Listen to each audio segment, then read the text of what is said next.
Hello Scorpio, and welcome to your in-depth monthly horoscope for August 2023 for the Sun or the Ascendant. I'm going to give you some standout details to look out for.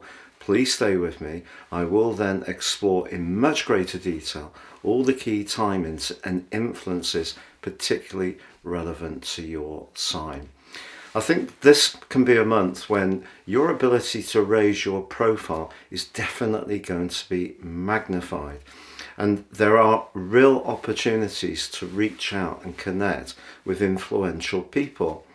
But we do need to look at the role of your traditional ruler of Mars. And Mars forges a sensational link to Jupiter right at the start of this month. So as you come into August, I feel there is going to be a sense of real traction and a sense that things are speeding up for you. But there are some pitfalls, as usual with astrology. There are some competing influences, so please stay with me for more. I'd like to share with you a very special opportunity. This year is absolutely racing by, and year 2024 is speeding towards us. However, if you order your year 2024 personal horoscope forecast now, based on your unique birth data, I will prepare for you the rest of year 2023 free of charge. But also within my package of 30% off, you can get your character analysis report, your life roadmap. This helps you to understand the patterns that have played out in your journey so far. Some of these definitely give us opportunities, but others can be more challenging, and a more intimate understanding of these helps us to seize our potential more firmly. Please see the link beneath this video for more on this unique opportunity. So Scorpio, as you come into August, so there is a full moon. On the first day, this occurs in the sign of Aquarius, which for you is very much the feeling sphere, also to do with security and nurture. The Sun and Venus in its retrograde, on the other hand, loud and proud in the sign of Leo, which the Sun governs. Now, Venus retrograde is suggesting that some care will be needed around your interactions with others, but it does forge a brilliant angle to the North Node in the first week. Now, the North Node only moved into the sign of Aries on the 17th of last month, so we're all still getting used to its influence. But for you, it gives you an opportunity to let your senses guide you to where you can be of most service. Now, I don't mean to be servile, but to do things that provide a sense of satisfaction but are rewarding because you can help others. But at the same time, that doesn't mean to say that you can't showcase your talents and draw extra acclaim for your abilities, because Venus is in a very visible part of your situation, the 10th solar house. So Venus is obviously very much to do with relating. It can be to do with money, but it can also be to do with self-worth. So if you're feeling very much intact in terms of your persona, your qualities, your skills, this can be a great start to the month in terms of reaching for the stars in as far as your goals and ambitions are concerned. What the moon's saying is that you may have to make some compromises in terms of the amount of spare time you have for the more nurturing elements of life in this first 2 weeks of the month. But there is a bit of a clash early in the month too between Mercury in the part of your scope to do with friendship and connections to others and Saturn. Saturn opposes Mercury, and it's exact on the 2nd. So whilst you may want to go for it and really make your case for the talents you've got, there could be some inhibition around your situation. Maybe someone that you thought would be very supportive and friendly and encouraging turns out to not be so, or you could even feel a bit tongue-tied when you do need to speak to someone who's influential. But stay with it, because Mars is forging that terrific link with Jupiter right at the start of this month. Jupiter's in your sector of relating, friendships, but also boundaries where you compete with others. In traditional astrology, the 7th house was known enemies. I feel the 7th house is a bit more positive than that, and certainly with Jupiter there, over the next year, opportunities to build new alliances are going to present themselves. So the link with Mars is going to help you to overcome a part of your nature which can be inclined to be quite cautious, and that's going to be amplified by Saturn's opposition to Mercury. But if ever there was an aspect that really is pushing you into the sunlight, it is Mars in an alliance with Jupiter. So there may be somebody, despite that early diffidence created by Mercury's opposition with Saturn, who is very much in your corner, or you can see that if you really work hard at cultivating your professional contacts or even your friendships, if you take more responsibility to be in the limelight, rewards can come.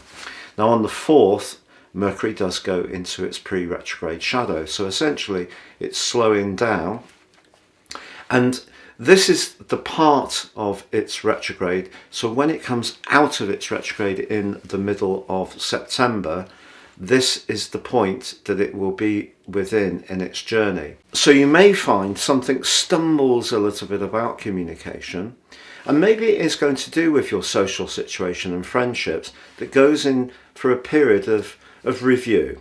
Not necessarily reflection, more of review. So it's open, it's detached, but it can be friendly. Mercury actually goes into the retrograde on the 23rd. That ends on the 15th of September.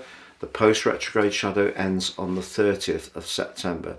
So your overall direction of life, house 11, where Mercury and Mars are, your traditional ruler, at the outset of this month, are joined by the Sun on the 23rd. So that future direction comes under a big review. But before that, with the Sun and Venus clustered together in a cazimi on the 13th, so the conjunction becomes exact, that really, despite the retrograde, gives you an opportunity to really seize much greater attention. But it's just, you must present your case in the right way, because Venus can be a little bit superficial, and the sign of Leo can be a bit taken up with how things look as well. So when you're assessing business opportunities or job opportunities, don't be persuaded only by the financial package or whatever is the upside of it. Delve a little bit deeper down to try to understand what might be prevailing. But I have to say, with Mercury forging a superb trine to Jupiter in week 2, some good fortune can come for you. It's just that you shouldn't be too overconfident when it comes to your relationships, because Jupiter clashes with the Sun first 10 days, and then through the new moon, which is in your sector of goals and ambitions on the 16th, Uranus is interfacing with that, and both Jupiter and Uranus are in your sector of relationships. So they're going to give you a big desire to get what you need in terms of what you're getting back from others, but you also want to gain power because of the energy in Leo.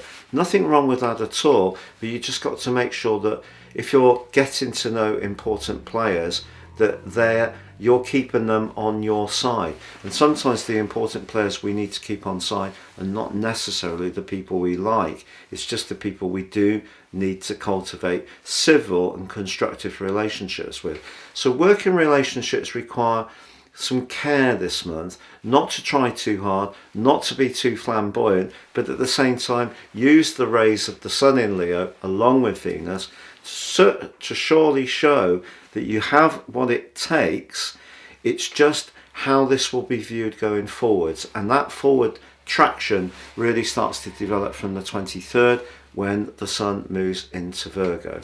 Now water, your sign, works well in earth signs because the earth, the base of the river, carries the water, so it conducts the energy of water well. So the Sun moves into Virgo, and as much as we can have breakthroughs and success, it's our relationships within that are truly gratifying. We may achieve results, especially if we're very ambitious and driven around career, but it is our relationships that are truly important within the mix. And that's really what the Sun moving into Virgo is asking you to think about. And if you do feel that work has taken a bit too much precedence over the last couple of weeks, it's a reminder to have some fun. So the last 10 days of this month can be much more sociable, but with Mercury in retrograde from the 23rd, it's just inevitable that there will be some plans laid that then get changed. You know the drill. Mercury retrograde causes changes, delays and snags. But Mercury retrograde also provides opportunities to reflect, review and renew. So you may find that a long-term plan gets altered, not fundamentally, but in the sense of a bit, because it needs to be a bit more to do with your heart and your passion, not just solely based on the more material plane, which is what the 10th house is essentially more about, where the Sun and Venus were. But on the 28th, Mars does move out of your 11th house into house 12. This is going to need care for 6 weeks. House 12, very much about past angers, upsets, hurts, the resonance of energy that's still lurking around in the very layers of our being. And it's really surprising how much we can hold on to grievances, particularly a fixed sign like Scorpio.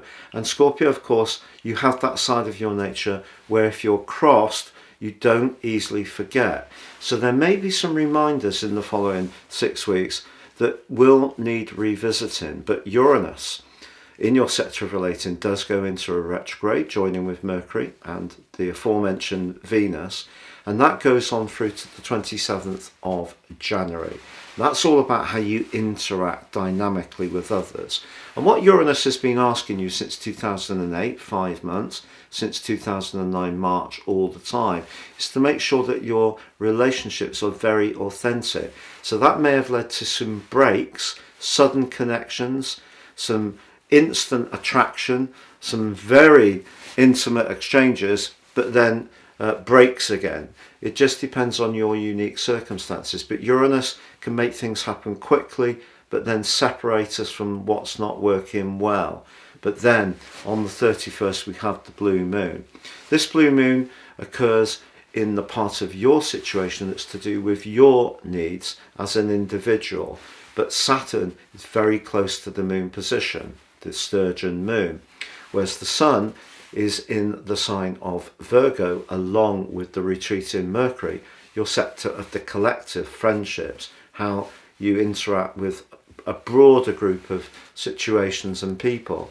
So what the Sun is saying to you is to be as democratic as possible, and what the Moon's saying is don't lose your identity within that, which is good advice. It's just because Saturn is going to cool the Moon down, I feel that there could be a tendency to be quite direct and make some sudden decisions, and some of those decisions could be very cool and might not necessarily be ones, particularly with Mars in the 12th house, that subsequently would be right for you. So it's going to be important to control the more impulsive side of your nature with Mars in 12, Uranus in retrograde in 7, and the blue moon, the sturgeon moon, in your 5th house, which is emphasizing your need in a situation. But Saturn could make you feel a little bit discontented and see a situation as a glass half full, when actually it's just like most things in life, it ain't perfect.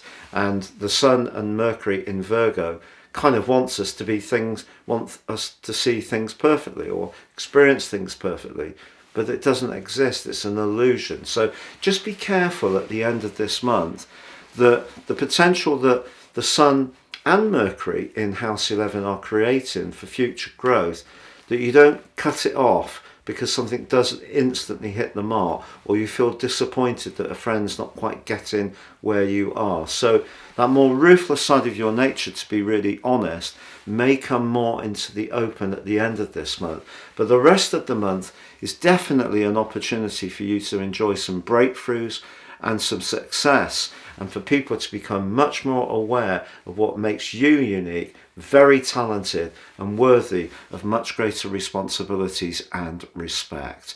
It's been a real pleasure being with you, Scorpio. Thank you so much for joining me. Please like, comment, share or subscribe.